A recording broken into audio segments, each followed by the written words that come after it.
Welcome. Today, we're diving into how to set your profile photo on Roblox Web using your PC with the latest update. Customizing your avatar's appearance is a fun way to express yourself in the Roblox community. Let's get right into the steps. First, go to the Roblox website. Make sure you're logged into your account so you can access all the features. Once you're on the homepage, locate and click on the Profile tab. This is where you can see all your information, including your avatar and settings.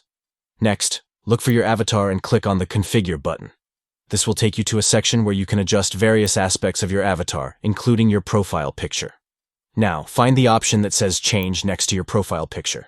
Clicking this will prompt you to upload a new image. Finally, upload the new image you want to use. Make sure it meets the requirements set by Roblox, and once you've selected the image, confirm the upload. And just like that, your profile photo is updated. Thanks for watching.